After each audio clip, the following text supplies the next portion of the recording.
We got this amazing tweet, a lot of Twitter reaction. We got a crazy tweet during the break. I want to share it with you right now. Go ahead, Sam. Yeah, alarming. So this is from Carolyn, and she wrote in, strange. My sister and I were foster kids subjected to identical punishments. Is this a pathology? So, gives me chills. well, now, Erica, I see her shaking her head no, but Judy, you sort of nodded your head. The question is... No, I agree. Well, but is it I don't know of any pathology where people use the... Here, let me describe to you this household, which we haven't done yet. This woman, the mother, apparently was the main perpetrator, put up sticky pads all over the house about what the punishments were the kids were going to be subjected to, and the catch-up punishments. There was not enough time in the day for them to be caught up on all the punishments they had to do. You see here a list of some of the things. This is just some of the things that she was subjecting them to. Erica. Right. Yes, I mean, I said it before. I mean, these parents were delusional. This is a sick personality disorder. Like, some of the criteria for, like, obsessive-compulsive disorders were exactly what you're saying.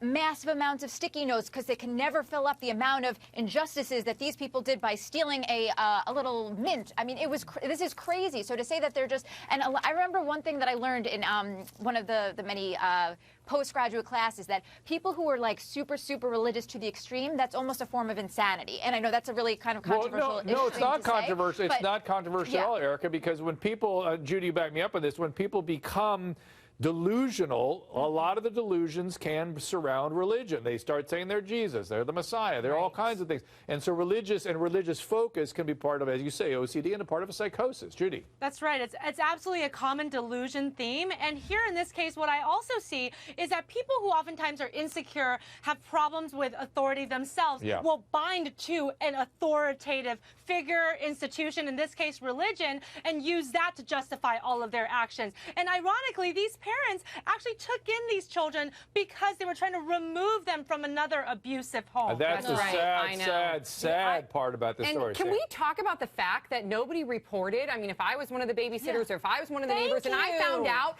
that a kid was being held all night long outside in a rainstorm, I wouldn't even treat my animal that way, let alone a child that you're babysitting. How did nobody report that? Exactly. In L.A., Dr. Drew, we say, oh, my gosh, it's 55 degrees at night, bring your dog in. I mean, that's how crazy this is, that they were allowed to sleep on a towel on the floor. Like, oh, thank you, I can sleep on a towel instead of just the concrete. I mean, these people are so insane. And you know what I said at the end of the first segment was, they're your children. You're supposed to love, nurture, feed them, give them everything that they need to survive. What they were disciplining them for was, oh, well, they stole stuff. Well, come to find out, what did they steal? I don't know, the child was 60 pounds and was starving, and she went and got a bite of food out of the refrigerator, and she's being punished for it. Yes. I mean, this is insanity. And look, that's how delusional they were, Erica, you're right. But also, let's remind ourselves, when you are abusive with a child, I don't care what your defense is for being abusive to the child,